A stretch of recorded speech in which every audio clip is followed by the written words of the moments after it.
Merci Seigneur,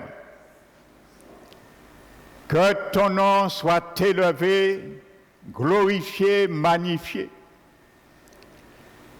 Merci Père éternel pour ta sainte présence au milieu de nous. Je te bénis Seigneur, afin que tu puisses Seigneur, par la puissance de ton sang, briser ce matin cette lourdeur dans ta sainte présence, Seigneur. Car tu es un Dieu qui nous donne la liberté de nous exprimer dans la louange, l'adoration qui t'est due, dans la liberté de ton esprit. Merci Seigneur, afin Seigneur de détacher tout lien qui nous retienne captifs et nous empêcher Seigneur d'ouvrir notre bouche pour te louer. Que tu fasses tomber ce matin ces chaînes, Père éternel, car tu nous as affranchis cette liberté pour te servir, Seigneur, librement. Merci encore, Père. Je te bénis ce matin également pour ton action fraîche ce matin qui m'environne afin de porter ton conseil parmi ton peuple. Que ce matin, Seigneur, apprends-nous, donne-nous, Seigneur, des mâchoires à notre âme. Donne des dents à notre âme ce matin. Donne des salives à notre âme ce matin, afin de bien mastiquer, ruminer, avaler ta parole. Et que rien ne puisse se perdre à l'intérieur de nous-mêmes. Je m'humilie ce matin devant toi, car c'est avec tremblement et crainte que je dois me présenter devant ton peuple, car tu m'as établi, Seigneur, évêque sur leur vie. Merci, Père. Je ne voudrais pas rendre compte à leur sang pour toi, mais je voudrais, Seigneur, que tu m'accordes la grâce de délivrer ta parole dans toute sa gloire et dans toute sa vérité, Seigneur. Merci, Esprit de Dieu vivant. Je m'appuie sur toi encore, car si je ne m'appuie pas sur toi, je dirai ce qui vient d'un homme, mais en m'appuyant sur toi, je dirai ce que tu me donnes à dire. Merci éternel, qu'il soit ainsi au milieu de nous et reçois la gloire, Père, qui t'est due, au nom de Jésus-Christ. Amen. Alléluia.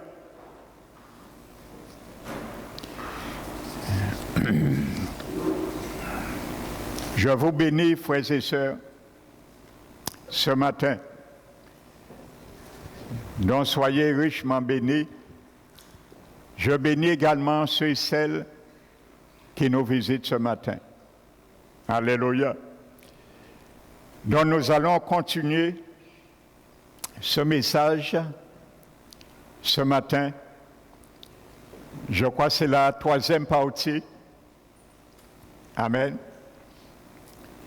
Donc nous sommes en train d'abaisser,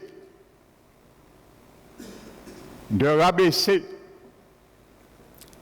les voiles. Amen. Donc il y a plusieurs voiles, bien sûr, que le Seigneur nous demande à rabaisser pour que nous puissions nous laisser aller dans la dérive, dans la même direction que le vent de l'Éternel. Amen. Donc j'ai choisi un des plus grands voiles que par la Bible, c'est l'orgueil. Alléluia. Donc nous allons continuer ce matin sur cela.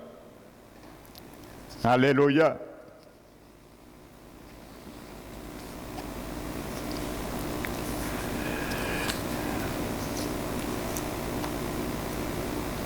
dont je m'étais arrêté dimanche dernier,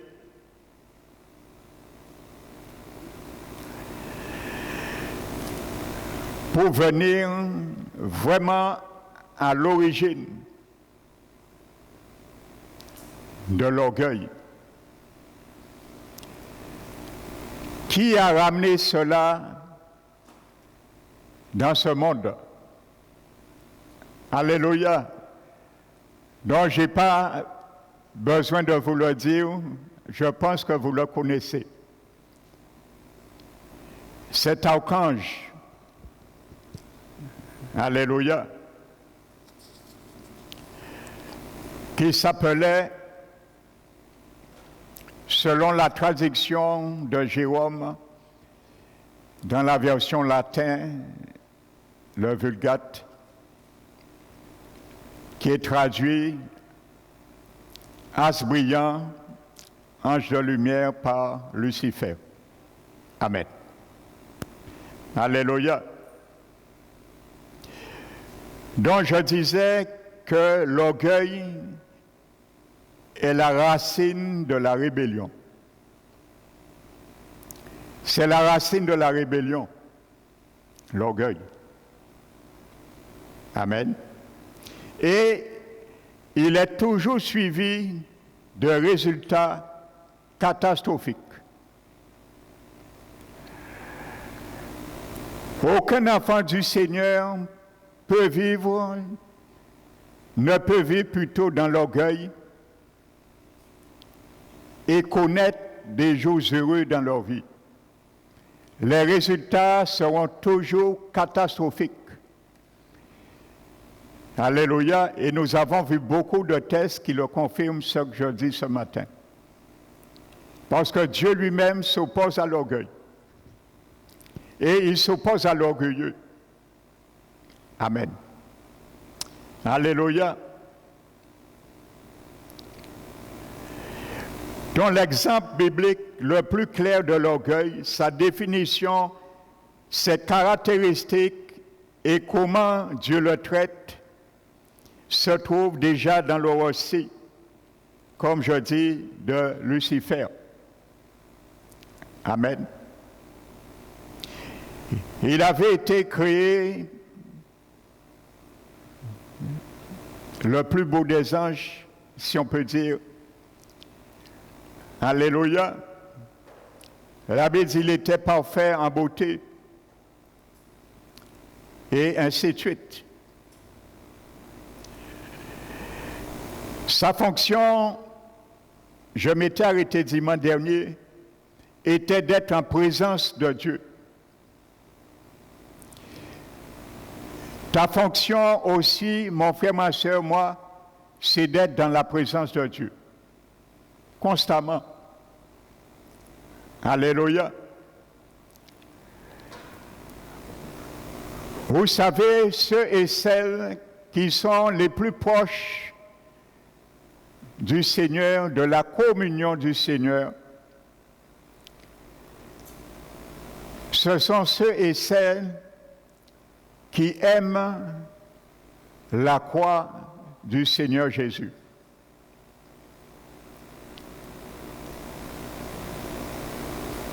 Qui sont reconnaissants à ce que la croix de Jésus nous a procuré, mais également ce que la croix nous demande en retour. Alléluia. Vous savez, si nous lisons les 4 évangiles, vous allez voir que la Bible parle le jour de la crucifixion de Jésus.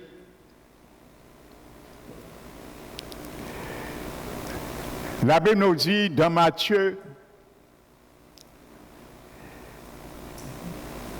dans Marc, que tous les disciples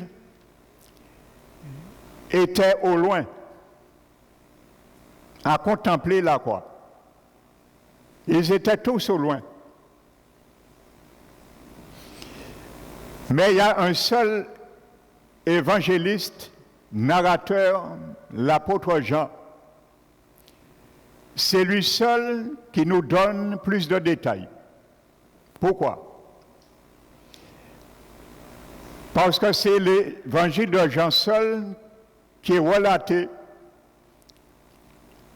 que Marie, mère de Jésus, Marie de Magdala et l'apôtre qui aimait Jésus, que Jésus aimait beaucoup, l'apôtre Jean. Eux, ils sont sortis au loin et ils se sont mis devant la croix pour bien voir, ne rater quoi que ce soit. C'est l'apôtre Jean seul qui décrit deux choses particulièrement. Alléluia. Qui décrit les paroles que Jésus a dit à ses disciples qui étaient à proximité de la croix.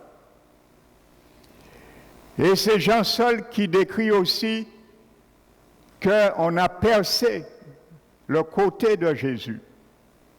Amen. Pourquoi? Parce qu'il était tout près de la croix. Vous savez, frères et sœurs, il y a des choses que nous n'allons jamais entendre de la part du Seigneur. Il y a des choses que nous n'allons jamais voir de la part du Seigneur si nous nous tenons loin de la croix. Alléluia. On va imaginer, on va peut-être entendre un peu trouble. On va voir peut-être trouble, je parle spirituellement. Mais lorsqu'on est à proximité de la croix, il y a des choses que le Seigneur va nous parler distinctement. Lorsque nous sommes à proximité de la croix, il y a des choses que nous allons voir réellement. Alléluia. Donc Jean a vu qu'on a percé le cœur de Jésus et tout son sang a coulé.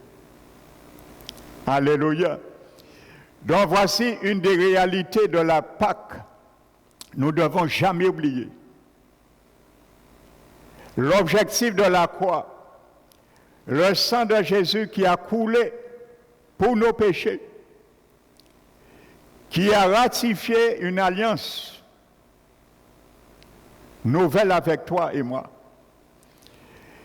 Et ne pas oublier les clauses de l'alliance. Parce que Dieu nous a sauvés, il nous a pardonnés, mais il y a des choses en retour, il nous demande à faire, frères et sœurs. Et j'ajouterai, pour rester sauvés. Alléluia. Vous savez, un des versets favoris que l'école, je dirais l'école, parce qu'il y a deux écoles aujourd'hui dans le corps du Christ. Il y a une école qu'on prêche qu'un chrétien né de nouveau ne peut jamais perdre son salut. Ça, c'est une école doctrinale, théologique. Et il y a une deuxième école qu'on dit qu'un chrétien né de nouveau peut perdre son salut. Et je suis dans cette école. Amen. Parce que c'est fondé bibliquement. Et vous savez, un des versets favoris qu'on prend pour prôner qu'un chrétien né de nouveau ne peut jamais perdre son salut, c'est le texte de 1 Corinthiens chapitre 11 et verset 32, je crois. Lorsque le Seigneur a inspiré l'apôtre Paul lors de la Sainte Seine,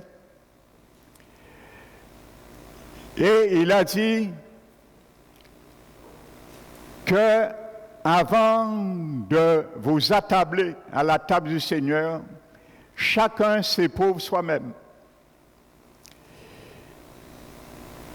Et il dit que chacun se juge avant de manger et de boire le sang du Seigneur.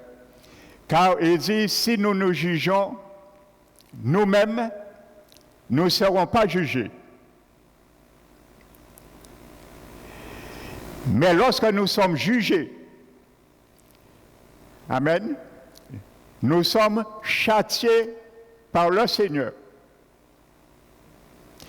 afin que nous soyons point condamnés avec le monde. Donc, on prend ce verset favori et on dit que le chrétien né de nouveau, pour ne pas perdre son salut, même s'il vit dans le péché, même s'il vit dans la désobéissance, le Seigneur va le châtier, même à le frapper par la mort, s'il le faut, par la maladie, l'infirmité, comme il est dit en amont de ce test. Mais le Seigneur va permettre qu'il ne soit pas condamné avec le monde. Eh bien, je te dis, mon frère, ma soeur, si aujourd'hui tu avais ce concept, vomis-le. Parce que ça risque de t'emmener en enfer. Si tu crois ça. Je vais t'expliquer le contexte grammatical de ce test. Amen. Il faut bien prendre un test dans son contexte. Alléluia. Et ne pas l'isoler de son contexte. Ce test, le mot afin que, alléluia, est causatif. Amen. C'est une cause à effet. Et le verbe condamner, dans le grec, il est conjugué, alléluia, au temps aoriste, à la voix passive et au mode subjonctif. Je vais t'expliquer cela. Paul dit que les chrétiens qui ne se jugent pas, leur manière de vivre, leur manière désinvolte, et qui viennent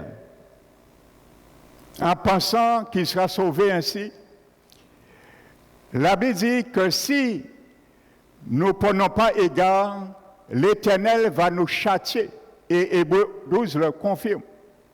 Dieu châtie ceux qu'il aime. Amen. Ça veut dire que nous serons châtiés.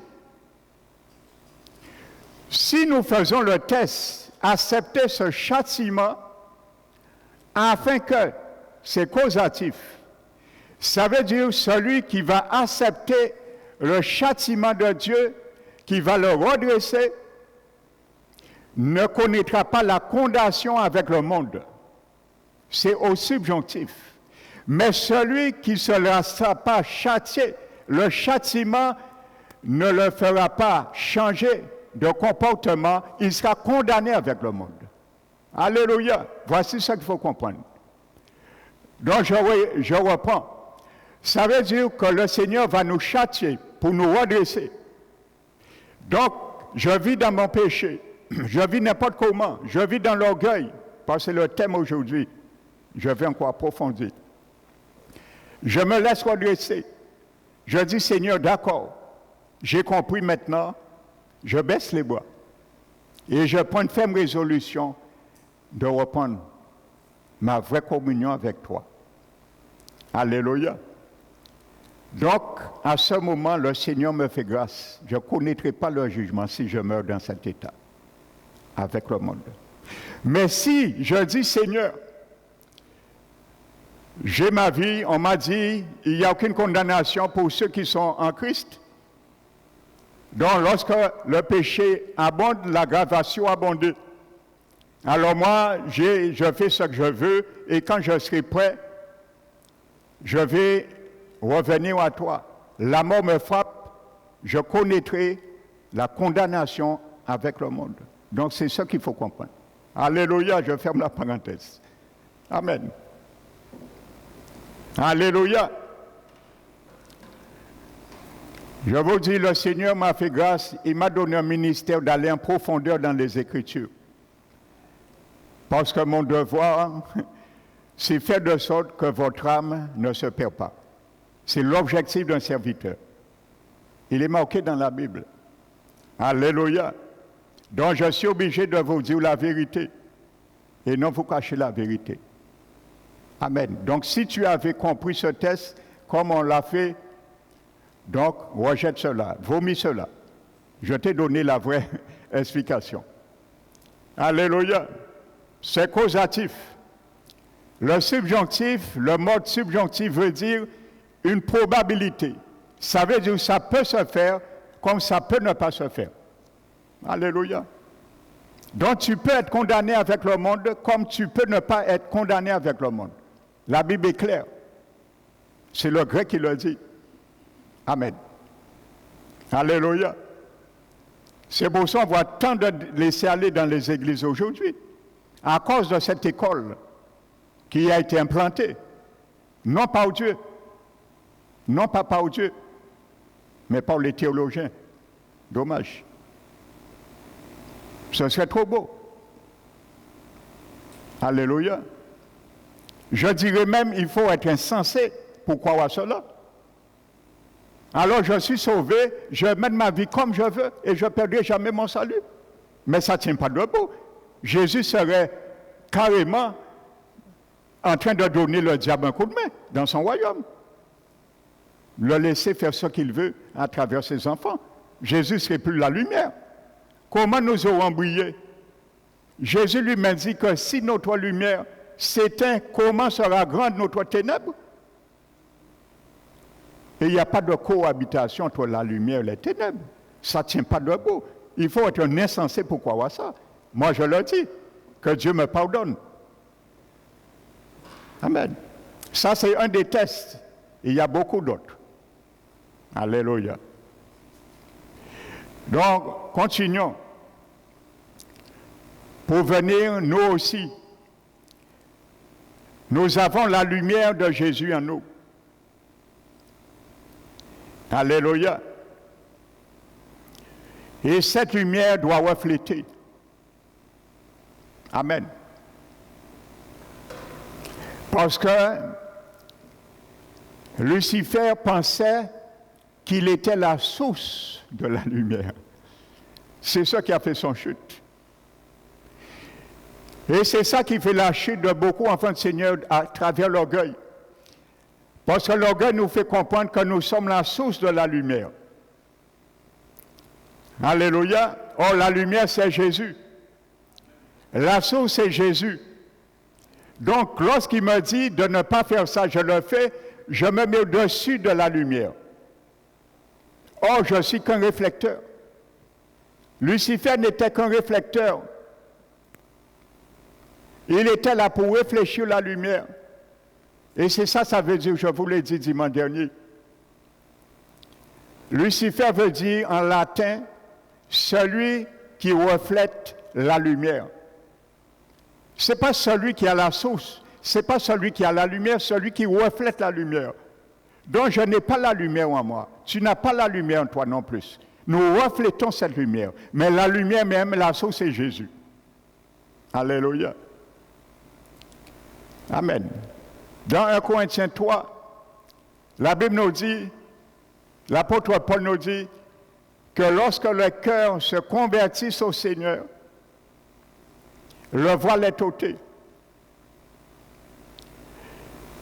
Alléluia. Et il dit que le Seigneur est l'Esprit. Et où est l'Esprit du Seigneur? Où est la liberté?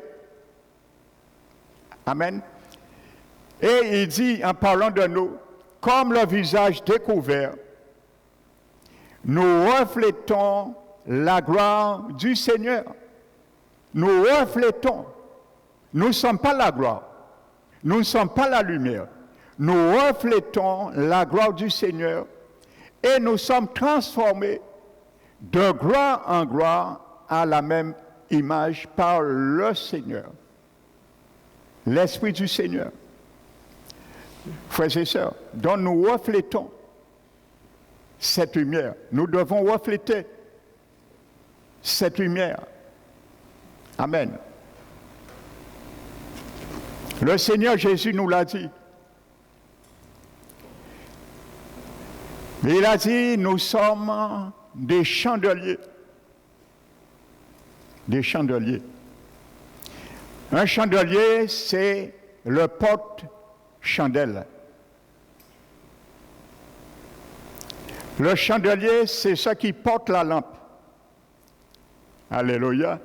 Vous voyez ça? C'est un chandelier. Et il n'y a pas de lampe. Il est fait pour porter les chandelles, les lampes. Alléluia. Donc nous sommes des chandeliers. Nous portons la lumière de Jésus. Nous ne portons pas notre lumière. Alléluia. Et Jésus a dit qu'on ne met pas une lampe sous le boisseau, mais on le met sur le chandelier afin qu'il éclaire la maison. Amen. Et en parlant de ça, pour bien montrer, il parlait des enfants du Seigneur, de son royaume, pour bien briller dans le monde. Il dit, une ville située sur une montagne ne peut ne pas être vue. Alléluia. Et il dit, que votre lumière luise au milieu du monde, afin qu'ils reconnaissent les œuvres de Dieu en nous. Alléluia. Donc ce n'est pas nous qui portons la lumière, qui est la source de la lumière. Nous réfléchissons cette lumière. Alléluia. Comprenons bien cela. Amen. Et Jésus va s'en charger à laisser et à faire briller la lumière en nous. Il y a l'image qui est très très expressive dans le livre de l'Apocalypse chapitre 1. Amen. Regardez, lorsque l'apôtre Jean, il a entendu quelqu'un qui lui parlait. La Bible dit, il se retourna. Il dit, je me retournai pour entendre la voix qui me parlait. Et il a vu le Seigneur Jésus. Et il a vu un homme qui ressemble à un fils de l'homme, une grande robe. Il avait un écritoire sur la poitrine, le Seigneur Jésus, ainsi de suite. Mais regardez ce qu'il est dit. La Bible nous dit que cet homme, Jésus, était en train de marcher au milieu de quoi? 7 chandeliers.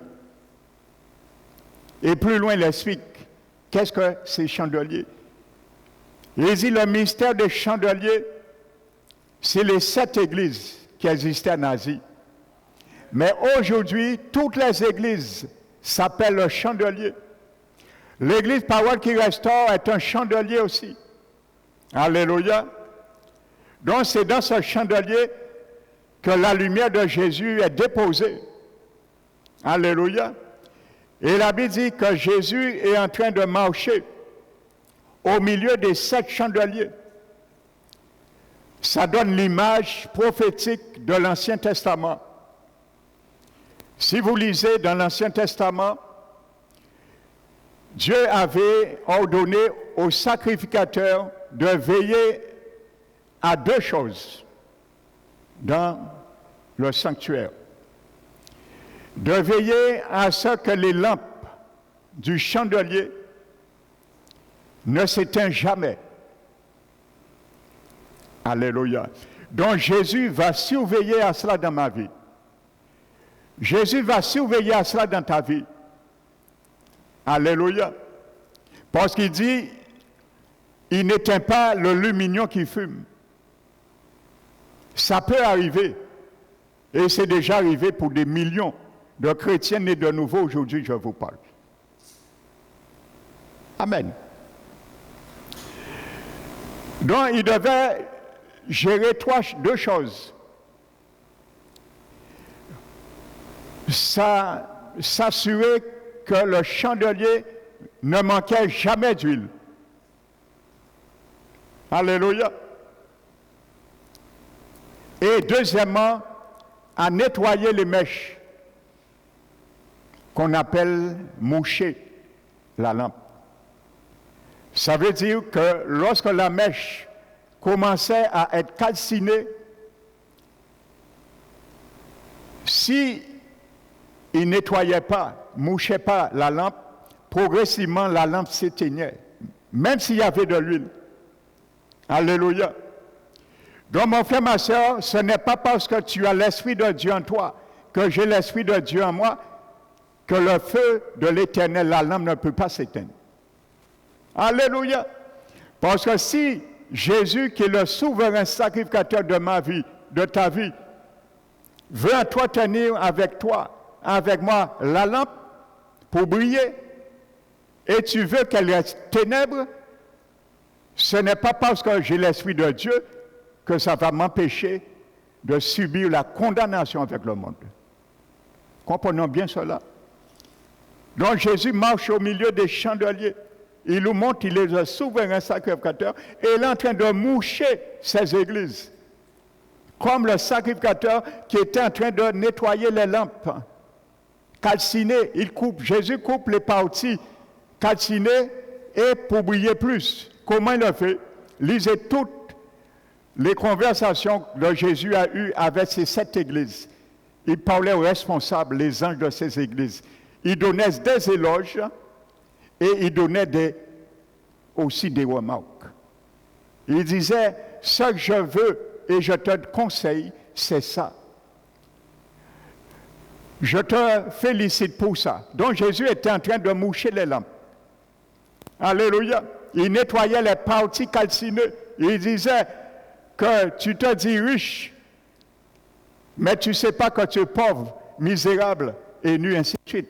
Donc il était en train de nettoyer les lampes. Alléluia. Et il a dit à la fin, redresse-toi, repens-toi, afin que tu ne perds pas ton salut, afin que tu ne connais pas la deuxième mort. Alléluia. Donc c'est possible, mon frère, ma soeur, de connaître la deuxième mort en tant qu'enfant du Seigneur. Autrement, Jésus est menteur. Parce que c'est Jésus qui a dit ça à son Église. Alléluia. Il dit, tu ne connaîtras pas la deuxième mort. C'est Jésus qui l'a dit, ce n'est pas le pasteur Emmanuel. Frères et sœurs, ces versets, on ne les voit pas pour dire qu'un chrétien ne peut jamais perdre son salut.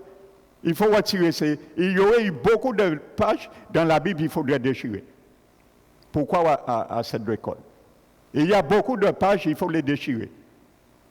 Frères et sœurs, alléluia. Donc nous sommes des réflecteurs. Alléluia. Et c'est ce que Lucifer a oublié. Et lorsque nous oublions cela, l'orgueil prend le dessus. Frères et sœurs. Alléluia. Il n'était qu'un généreux. Il générait la lumière, il ne faisait que refléter la lumière d'une autre source. Alléluia. D'une autre source.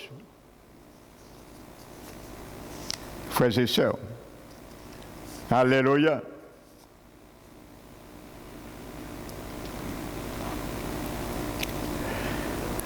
Vendredi, j'ai souligné dans la prière, avant la prière, vous savez, Exode 12,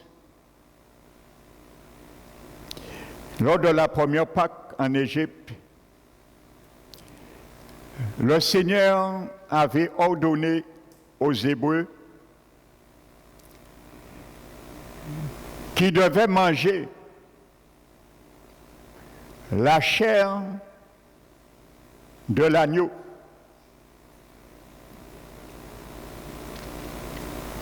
Brûlée au feu, rôtie au feu. Et ils devaient les manger avec des pains sans levain et des herbes amères. Il est dit que vous n'allez pas manger la chair ni demi-cuit, ni bouillie à l'eau.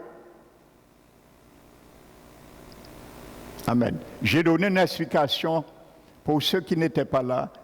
Je vais les réitérer, parce que c'est capital de comprendre cela. Il faudrait manger la chair. Vous savez, l'emblème du pain,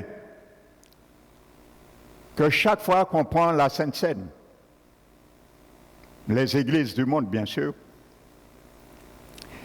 le pain, c'est la chair de l'agneau immolé.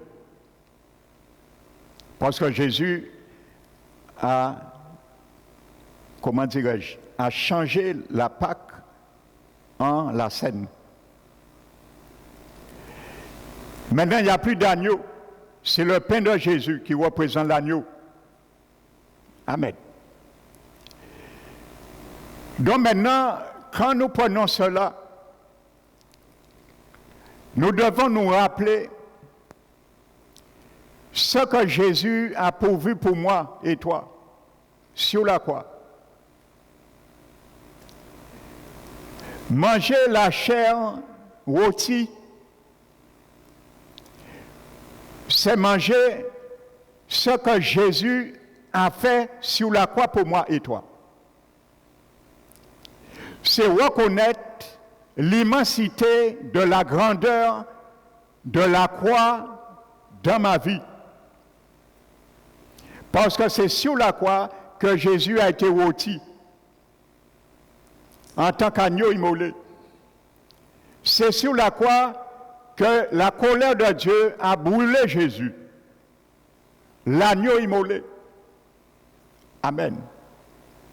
Donc quand nous mangeons sa chair sous l'emblème de la Sainte Seine ou sous l'emblème de la parole, alléluia, parce qu'aujourd'hui, comment je mange Jésus?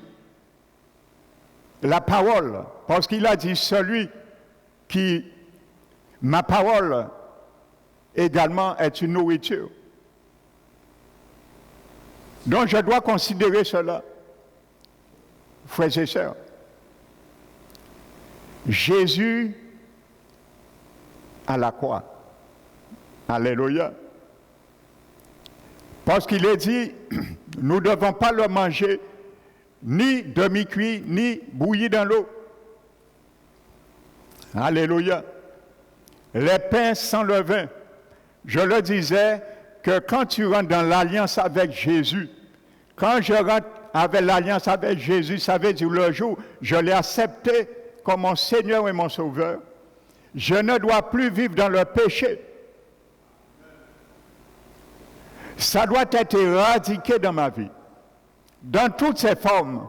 Comme dit Paul, il faut les haïr jusqu'à la tunique. Alléluia. Il faut être intransigeant avec toutes sortes de péchés, qu'ils soient mignons ou pas mignons. Parce qu'il y a des chrétiens qui disent, oui, mais ce n'est pas grave, c'est un petit péché mignon. Péché, c'est péché.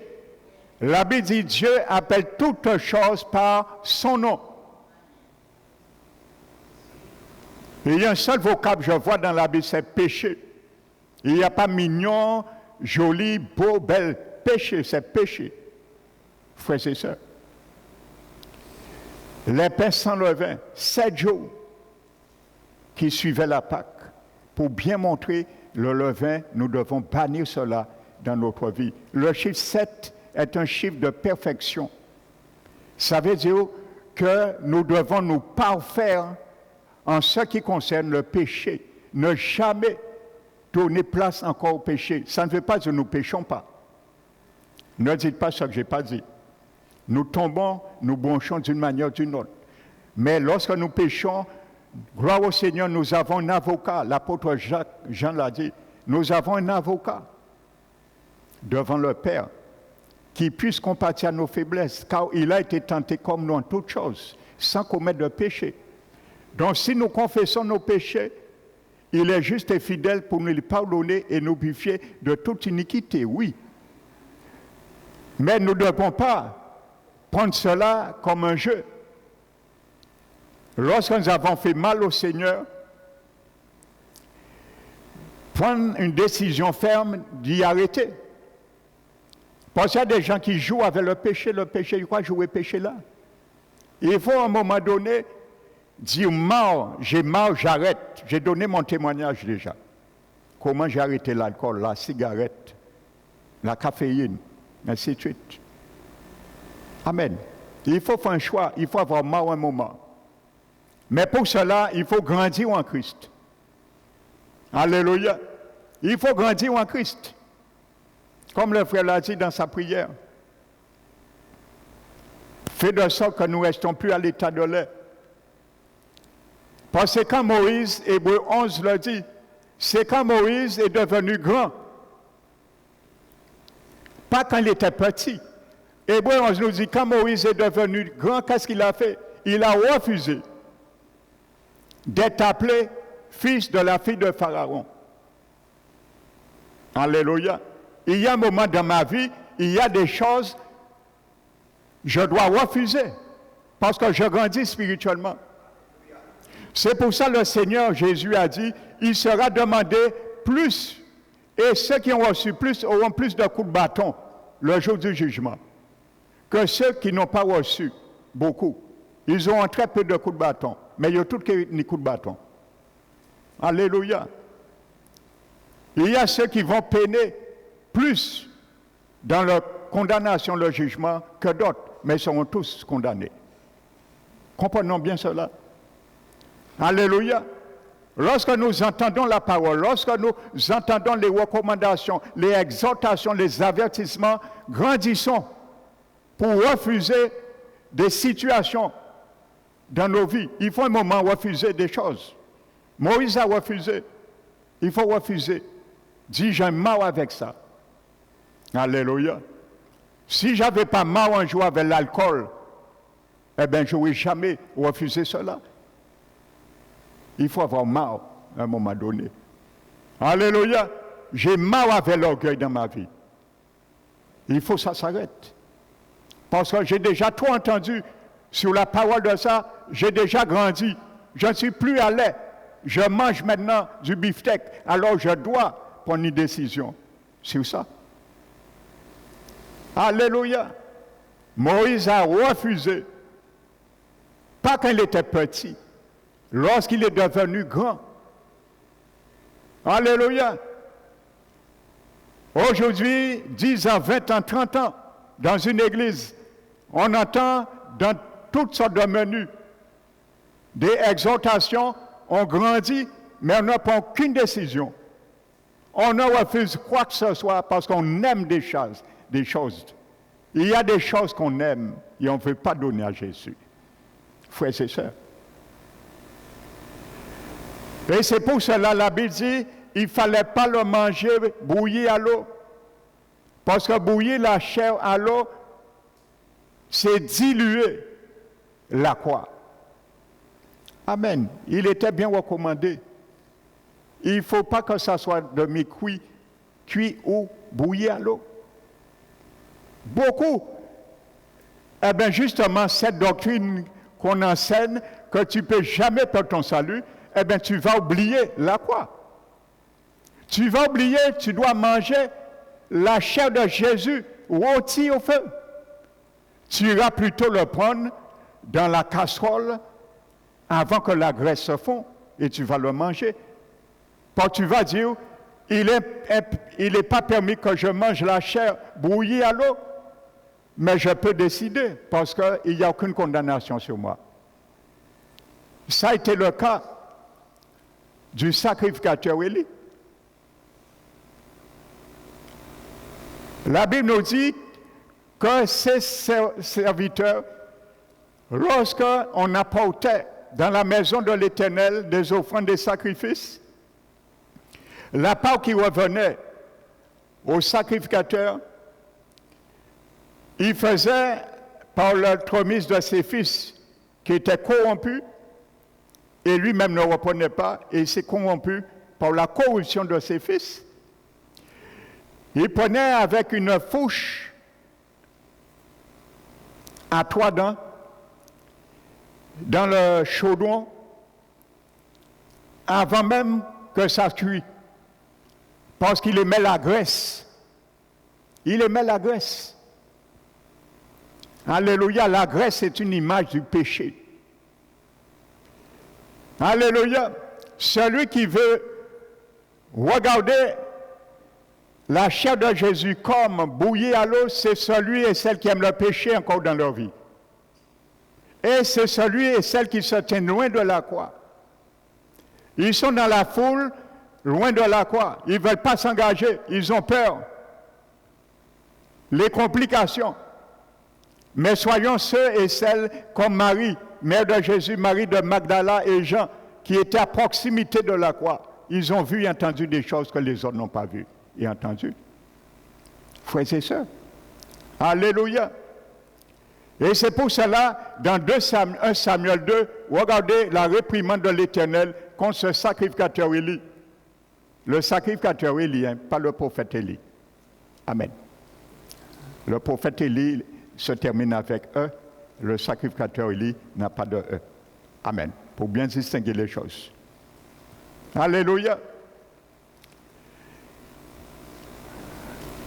Et il a dit, par un prophète anonyme, il a dit au sacrificateur, pourquoi foulez-vous aux pieds?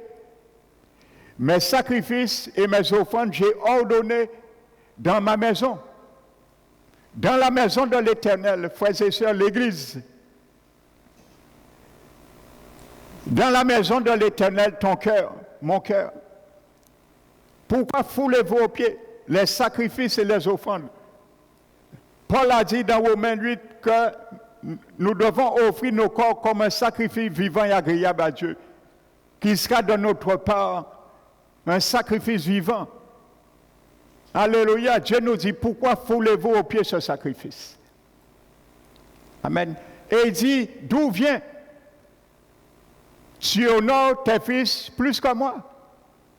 À la place de fils, mets ce que tu aimes. Je mets ce que j'aime. Par exemple, nous sommes orgueilleux, parce que nous parlons de l'orgueil. Nous sommes orgueilleux. Mais pourquoi, Dieu nous dit, pourquoi préfères-tu honorer ton orgueil plus que moi, qui hait l'orgueil? Mais à la place des fils, désobéissance. D'où vient que tu honores la désobéissance plus que moi, qui est l'obéissance? Alors nous pouvons ajouter tout ce que nous voulons à la place de fils. Et il a dit, pourquoi? D'où vient tu honoreras tes fils plus que moi? Pourquoi? Pour vous engraisser avec les sacrifices. Frères et sœurs, pour vous engraisser. Alléluia. Donc nous devons manger la chair rôtie, pas de graisse. Il faut que la graisse soit fondue. Alléluia. La croix est là pour fondre ma graisse. La croix est là pour fondre ta graisse, je parle spirituellement. N'allez pas monter sur la croix, dire que le pasteur dit il faut je monte sur la croix pour fondre ma graisse. Non. Va plutôt faire un footing et fondre la graisse. Physiquement, je parle spirituellement. La graisse est une image du péché. Élie aimait la graisse, ses fils aimaient la graisse. Avant que ça cuise, il était qu'à tirer un choulon là avant.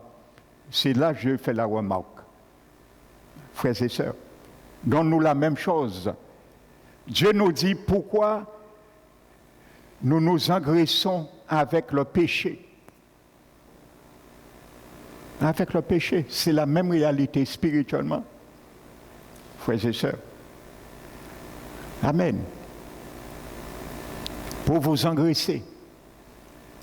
Pour nous engraisser. Frères et sœurs.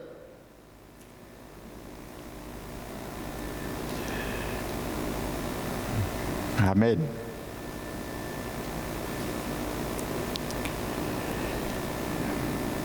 Le Seigneur amène une vie parfaite. Une vie parfaite, frères et sœurs.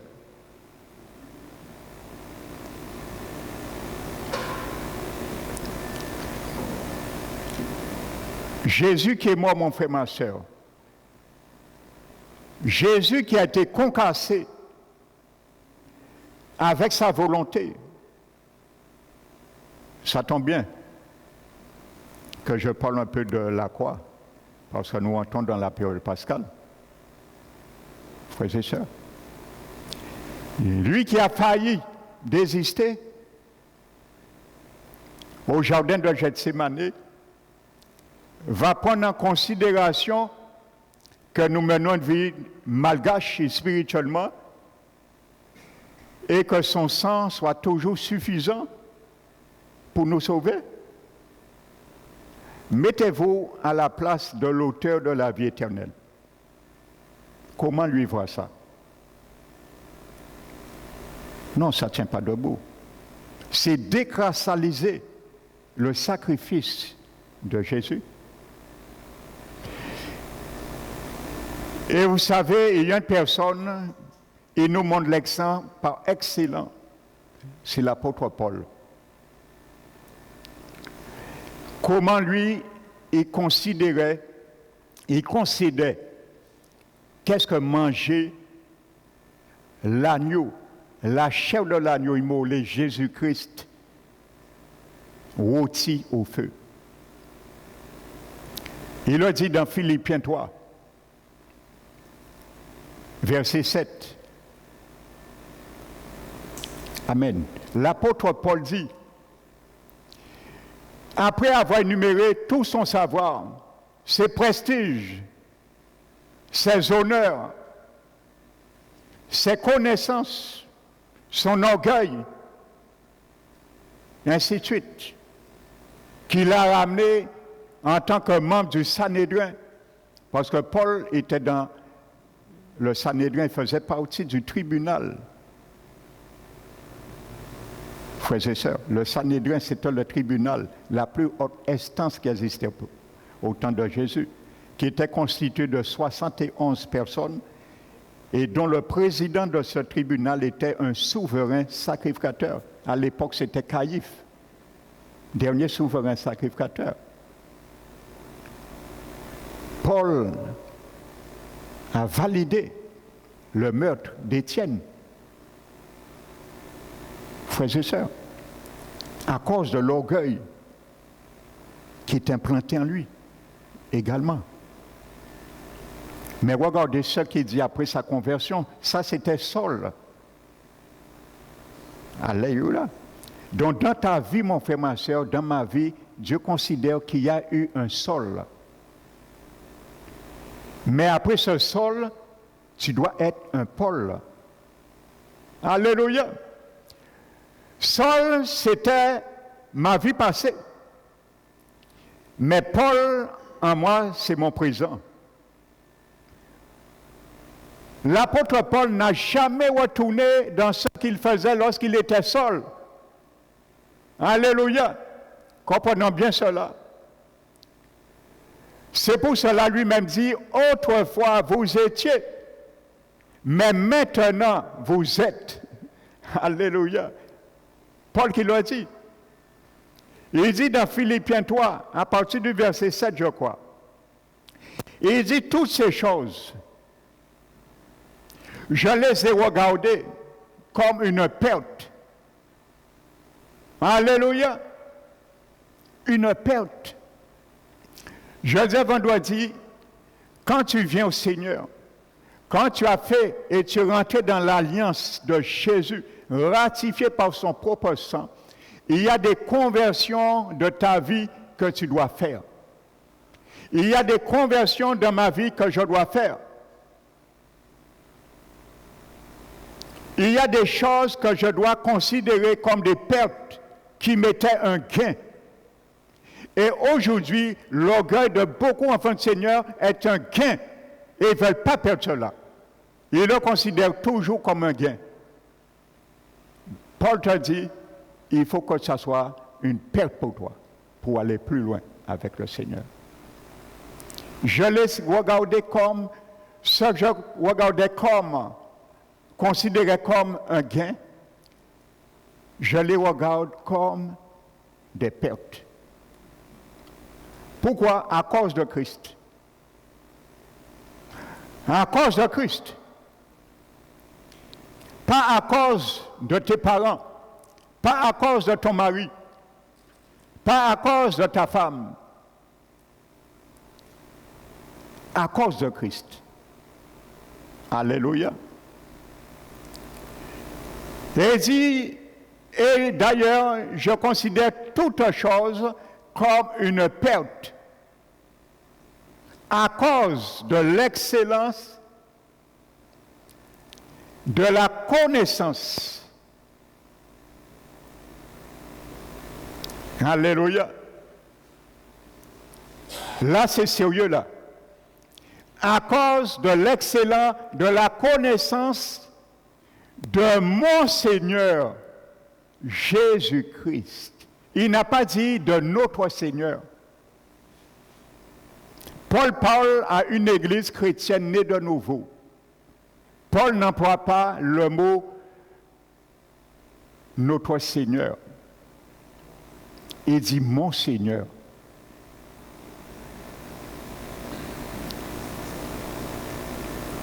J'ai porté une prédication, ça ne fait pas longtemps. Vous vous rappelez le titre? Le titre de ce message que j'avais porté, qui intitule « Jésus le Seigneur est-il ton Seigneur ?» Jésus le Seigneur est-il ton Seigneur? Alléluia! C'est pour ça Paul dans Romains 10, il dit que si tu veux être sauvé, il faut confesser de ta bouche Jésus ton Seigneur. Pas Jésus le Seigneur de tout le monde, ton Seigneur. À cause de l'excellence de la connaissance de Jésus-Christ, mon Seigneur. Parce que Paul parle pour lui, il ne parle pas au nom de tout le monde. Parce que Paul sait très bien que tous les chrétiens nés de nouveau ont un Seigneur qui s'appelle Jésus. Mais Paul sait très bien que ce n'est pas parce que Jésus est ton Seigneur qui va exercer sa seigneurie, plutôt tu vas le laisser exercer sa seigneurie sur toi. C'est pour cela qu'il prend le soin de dire Jésus-Christ, mon Seigneur. Alléluia! Ça change de langage là. Peut-être certains chrétiens charnels, parce qu'il y a un des plus églises charnelles qui existait, c'est à Corinthe. Il devait dire, bon, mais Paul, il a point pour qui, monde? C'est celle qui nous saignait alors. Sûrement, il y a eu ces réactions dans les cœurs de certains, sachant comment ils étaient charnels. Parce qu'il dit un moment, vous êtes charnels, vendus au péché. Aux chrétiens nés de nouveau qui parlent, pas aux païens. Faisez ça. Alléluia. Il dit, l'excellent de mon Seigneur Jésus-Christ, pour qui? Alléluia. Pour qui j'ai renoncé à tout. Alléluia. Voici la seigneurie de Jésus sur ma vie. Voici la seigneurie de Jésus sur ta vie. Et Paul savait très bien que les Corinthiens, il y avait beaucoup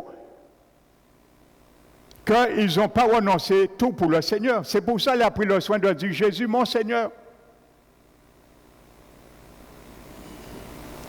Il ne voulait pas les donner fausse espérance. Alléluia. Aujourd'hui, beaucoup de prédicateurs donnent de fausses espérances aux brebis du Seigneur.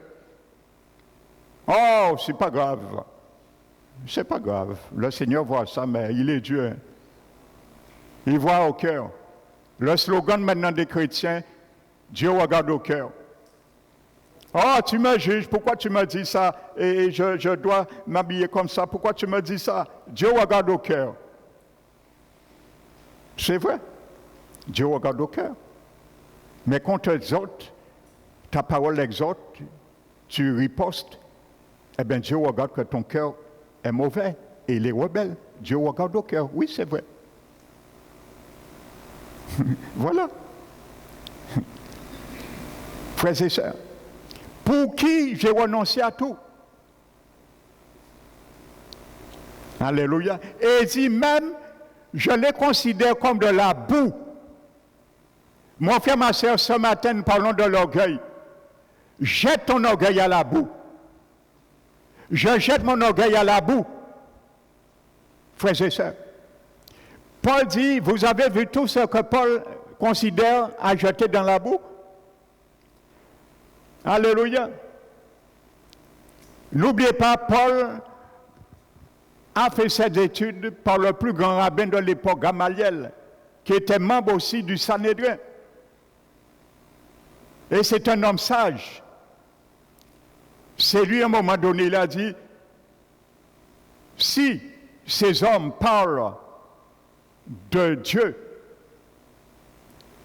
ils ont raison, ne vous opposez pas, parce que moi-même, je vais mélanger. Ne prenez pas ce risque. Parce que si leurs œuvres, leurs entreprises viennent des hommes, ça va être dissous. Mais si ça vient de Dieu, ne prenez pas le risque de combattre contre Dieu. Gamaliel, c'était l'enseignant par excellence de l'apôtre Paul. Il était assis au pied de Gamaliel. Il lui-même le dit, il le témoigne. Alléluia. Et même je les considère toutes choses comme de la boue. Pourquoi? Pour gagner Christ. Pour gagner Christ. Mon frère, ma soeur, tu peux gagner Dieu? Bien sûr. Pour gagner Christ. Comment tu gagnes Christ? Explique-moi. Je vais t'expliquer comment tu gagnes Christ, si tu ne sais pas. Comment Jacob a gagné Dieu? Lorsqu'il combattait, lancez Dieu. Je n'ai pas le temps de vous expliquer ça. C'est des heures d'enseignement sur ça, sur la Trinité. Amen. Dieu a dit à Jacob, tu as gagné à quel moment? Lorsque Jacob a reconnu qu'il est perdant. Quand tu reconnais que tu es perdant, Dieu te dit tu as gagné. Paul dit pour gagner Christ. Alléluia. À chaque aspect de sa vie, il fallait qu'il reconnaisse qu'il est perdant vis-à-vis de ce que Dieu et Jésus lui demandent. Comme ça, il gagnait Christ. Alléluia. Si tu veux gagner Christ, fais de toi un perdant devant la parole de Dieu. Et tu vas gagner Christ. Ce sont les vainqueurs du royaume de Jésus. Ceux et celles qui se font perdants devant la parole de Dieu. Alléluia. Amen. Et il continue et il dit, c'est ainsi je connaîtrai Christ. Alléluia. Dans la puissance de sa résurrection. Alléluia. Dans la puissance de la résurrection de Jésus, Paul a dit ailleurs, si je vis, ce n'est plus moi qui vis, mais Christ en moi. Parce que Paul savait qu'il était ressuscité avec Christ. Amen. Donc il dit, pour connaître Christ dans la puissance de sa résurrection. Parce que si tu es ressuscité, c'est parce que tu étais mort avant. Vous avez vu quelqu'un ressuscité sans qu'il soit mort avant? Ça n'existe pas. Il faut mourir avant de ressusciter. Paul dit, pour connaître Christ dans la puissance de sa résurrection. Alléluia. Alléluia. Afin d'être dans la communion de ses souffrances. Voici ce que je vous disais. Paul savait qu'est-ce que manger la chair de l'agneau rôtie au feu. Amen. Et la communion dans ses souffrances. Là, nous ne voulons pas ça. La communion. Intimité dans les souffrances.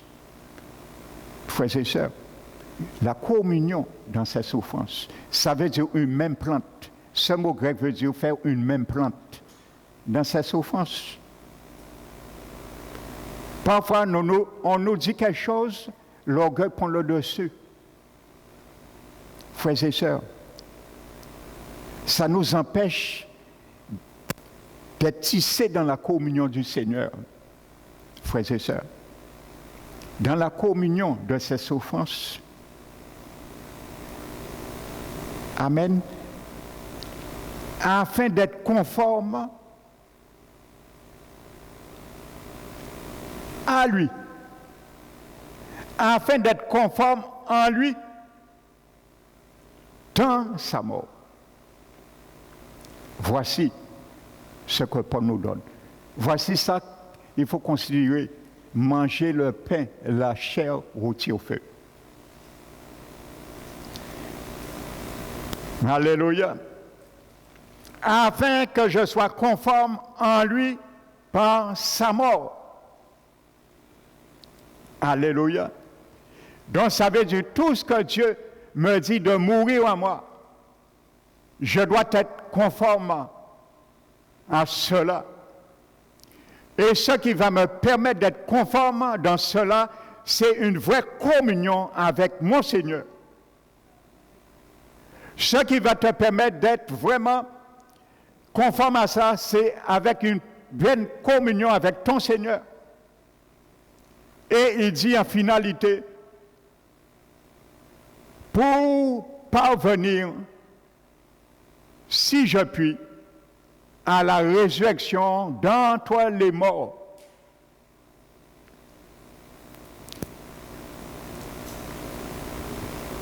Pourquoi Paul ne dit pas à la résurrection?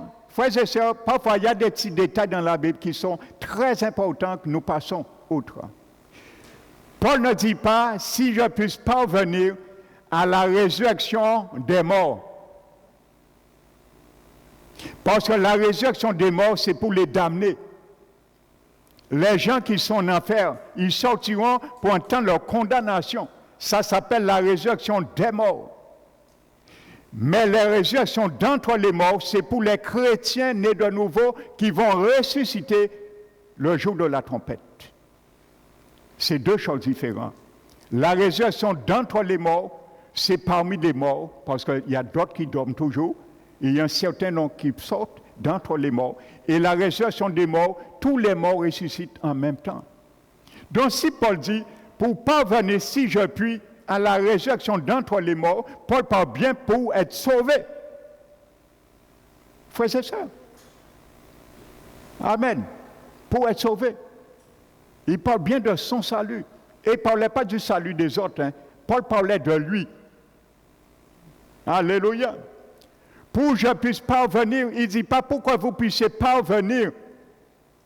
Je puisse parvenir. Il donne l'exemple. Comment il reflète la lumière de Jésus qui est en lui.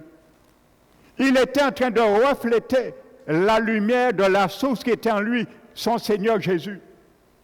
Frères et sœurs, quand Jésus est vraiment mon Seigneur, je reflète sa lumière. Quand Jésus est vraiment ton Seigneur, tu reflètes sa lumière. Paul montre qu'il est un réflecteur de la source de la lumière qui est en lui. Si je puisse parvenir, si je puis, à la résurrection d'entre les morts, son salut éternel, final. Amen. Alléluia. Mais pour cela, Paul a commencé à renoncer à tout ce qui était un gain pour lui et considéré comme de la perte et même de la boue pour gagner Christ. Gagner Christ. Alléluia. Vous savez, le mot connaissance, le mot connaître dans ce verset, c'est un idiome juif. Un idiome juif. Vous savez, un idiome hébraïque aux Juifs, il y a beaucoup d'idiomes dans la Bible. Ce sont des synonymes de notre synonyme. Un idiome. C'est un synonyme de notre dictionnaire qu'on appelle synonyme. Ça veut dire la même chose, pratiquement. Par exemple, quand la Bible parle du bras de l'Éternel, le doigt de l'Éternel et la main de l'Éternel, tous Juifs connaissent de quoi on parle. Ça veut dire qu'on ne parle pas physiquement du doigt, du bras ou de la main. Ça veut dire la force et la puissance de Dieu. Ça s'appelle un idiome hébraïque. Il y a des idiomes hébraïques. Alléluia. Et je vous avais donné un idiome qu'on n'entend pas, je n'ai jamais entendu dans les débats sur la dîme. J'ai plus de 50 vidéos de débats sur la dîme aujourd'hui, dans le monde entier. Certains pasteurs qui combattent, d'autres qui sont pauvres. Mais je vous donne une révélation. Dans Genèse, quand la Bible dit qu'Aïn autant, en leur temps, Abel et Caïn ont présenté leur sacrifice, le mot en leur temps, c'est un idiome hébraïque. Ça veut dire au temps de la dîme. Alléluia. Donc Dieu avait enseigné la dîme depuis Adam et Ève. C'est pour ça Abraham, Jacob connaissaient qu'est-ce que la dîme. Les nations connaissaient qu'est-ce que la dîme. Les païens donnaient la dîme parce que c'était une loi qui a été décrétée au Jardin d'Éden. C'est un idiome hébraïque.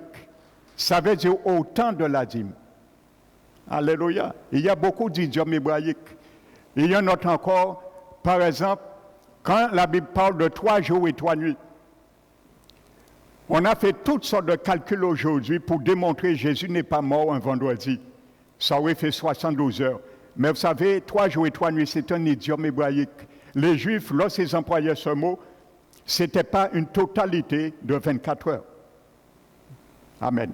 Donc c'est une expression. Ça veut dire 3 jours et 3 nuits, ça veut dire 3 jours. Amen. Donc vendredi, samedi et dimanche, fait 3 jours. C'est un idiome hébraïque. Et la Bible dit que Jésus est ressuscité au 3e jour. Il n'a pas dit Jésus est ressuscité après 72 heures, après 3 jours et 3 nuits. Jésus avait démontré 3 jours et 3 nuits. C'était pour montrer, faire une comparaison avec Jonas. Il a dit ça, les 3 jours et 3 nuits. Alléluia. Et Jésus ne parlait pas, je n'avais pas prévu de cela, Jésus ne parlait pas de son corps dans la tombe, en parlant des 3 jours et 3 nuits, parce que Jésus employait un mot hébreu, c'est le mot labal, qui est le mot saint.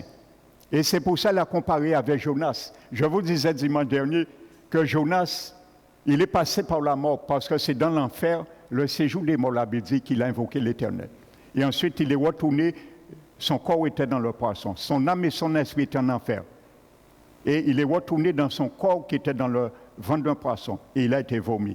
Jésus a pris cet exemple. Il a employé le mot de même que Jonas est resté 3 jours et 3 nuits dans le sein d'un poisson, dans le ventre d'un poisson. Le Fils de l'homme demeura 3 jours et 3 nuits dans le sein de la terre. Le mot sein là veut dire labal. Ce mot veut dire au centre de la terre. Il ne parlait pas de la tombe. Il parlait de son âme et son esprit qui devaient aller en enfer. Alléluia. C'est pour ça qu'il a comparé 3 jours et 3 nuits. Mais Jésus sait, il devait ressusciter le dimanche. Vendredi, il est mort, samedi et dimanche, 3 jours. Le 3e jour, il est ressuscité. C'est ça que les apôtres ont pris après. Le 3e jour, comme il était écrit, il a été ressuscité. Donc ça, c'est un autre enseignement qui a des heures. Je ferme la parenthèse. Quel jour Jésus est mort? Bibliquement, je te démontre que Jésus est mort vendredi, il est ressuscité un dimanche. 3 jours et 3 nuits. Donc c'est un idiome hébraïque aussi. Amen. Alléluia. Vous voyez, on apprend beaucoup de choses avec la parole de Dieu. Hein? Alléluia. Donc je disais que dans ce verset, le mot connaître, c'est un idiome juif. C'est le mot grec ginosko. Ginosko. Et ce mot, c'est un idiome juif pour parler de la relation sexuelle entre l'homme et la femme et qui est synonyme d'une connaissance fondée sur une expérience personnelle. Amen. Paul dit pour connaître Christ, il employait cet idiome hébraïque. Pourquoi? Pour montrer cette connaissance que Paul parle, lui connaît de Christ, ça n'appartient pas au lot de tous les chrétiens. C'est une connaissance, Paul a été très loin. Ça veut dire que Paul a pris ce mot grec pour montrer comme si une femme et un homme mariés étaient dans une relation sexuelle intime. Voici ce qu'on appelle la communion de sa mort. Alléluia, Paul qui l'employait. La communion de sa mort. Une relation intime avec Jésus. Frères et sœurs, quand Jésus nous dit de mourir à quelque chose, parfois lorsqu'on nous a fait quelque chose, on ne peut pas digérer. Il faut penser à ça. Paul est passé par là. Paul n'était pas hypocrite. C'est pour ça qu'il parle de lui. À aucun moment dans ça, de 7 à 10, il ne parle de l'Église, il parle de je, moi. Son expérience personnelle. Une connaissance qu'on acquiert, ce mot ginosko veut dire dans une relation, une expérience personnelle intérieure. Alléluia. Une expérience personnelle intérieure. Frères et sœurs.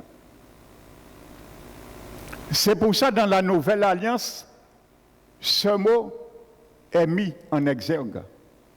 Ginosko. Dans Ésaïe 31, lorsque Dieu dit, voici l'alliance nouvelle que je ferai avec la maison d'Israël et la maison de Juda. Il dit, je mettrai ma loi au-dedans d'eux, dans leur esprit. Parce que c'est quand tu es né de nouveau, ton esprit est né de nouveau, ton esprit est régénéré, Dieu met sa loi en toi. La loi de l'esprit de vie, que Paul parle dans Romains 7, Romains 8. Il dit, je l'écrirai sur le cœur. Personne n'enseignera son prochain en disant, ni à son concitoyen, disant, connais l'Éternel. Mais tous me connaîtront, du plus petit au plus grand, car je pardonnerai leurs iniquités et je pardonnerai leurs péchés. Je le répète, dans ce verset, dans le texte hébraïque, il y a 2 mots hébreux différents pour le même verbe connaître. Alléluia. Le premier qui dit que personne n'enseignera à son prochain et dit connaît l'Éternel, c'est un mot qui parle d'une connaissance cognitive. Amen. Ça veut dire, je vous explique la Bible, Jésus, ainsi de suite, je vous explique quelque chose. C'est ça. C'est un mot hébraïque qui veut dire une connaissance cognitive, intellectuelle. Mais le deuxième mot qui dit, car tous me connaîtront, c'est un autre mot hébreu qui veut dire une connaissance intuitive de l'intérieur. Alléluia! Parce que quand tu es né de nouveau, la fonction de mon intuition qui est dans mon esprit est ravifiée. Il était dans le coma avant.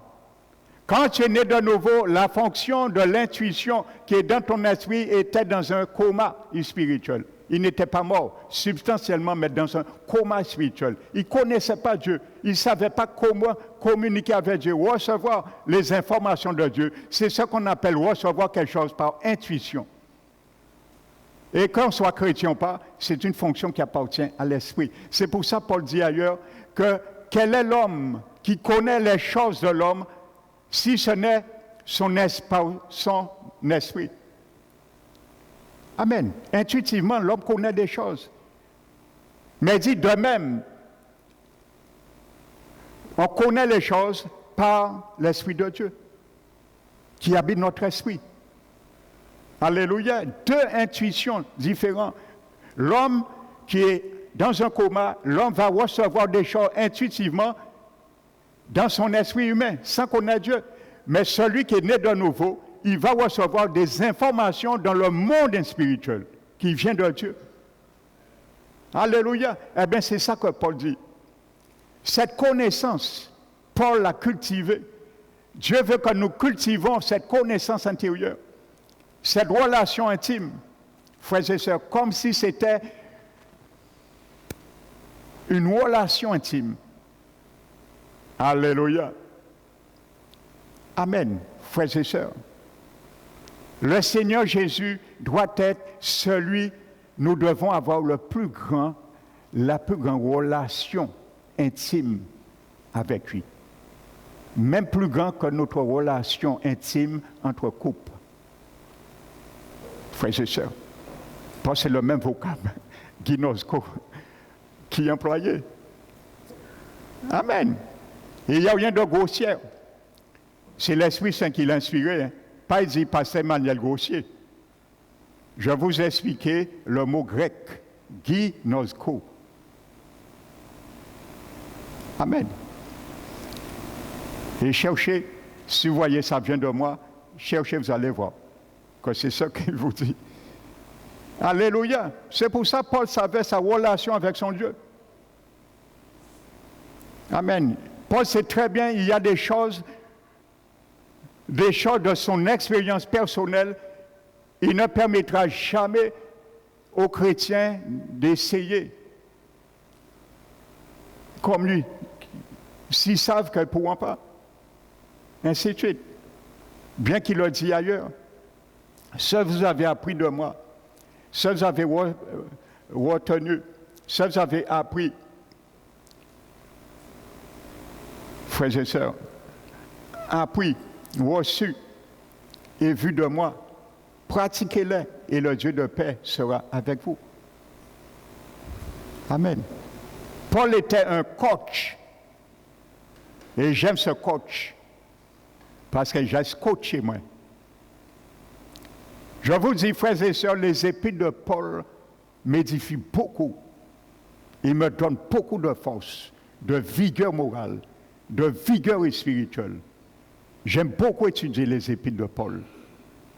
Car quand tu l'étudies avec la profondeur des mots grecs que Paul emploie, ça te fortifie, ça te booste, frères et sœurs. Alléluia.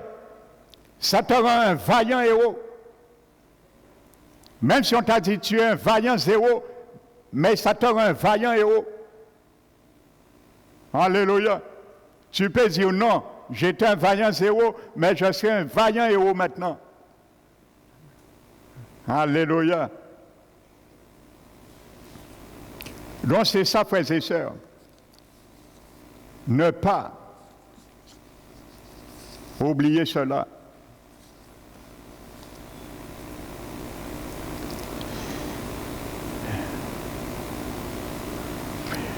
Il était porteur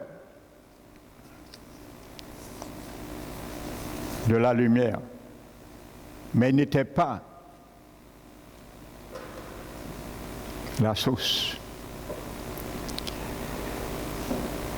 Dis à ton voisin, tu es un réflecteur de la lumière,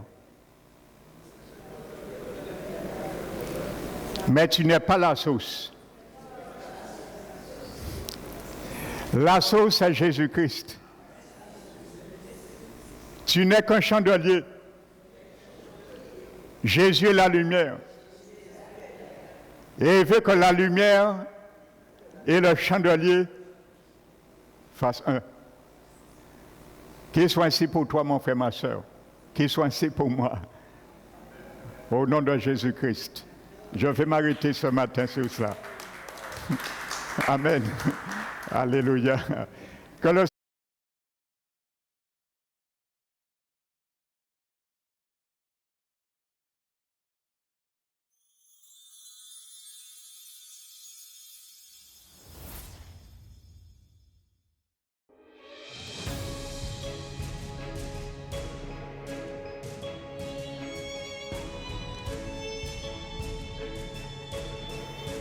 Donc je vous salue, bien sûr, fraternel. Tu t'appelles, je m'appelle un bien-aimé du Seigneur.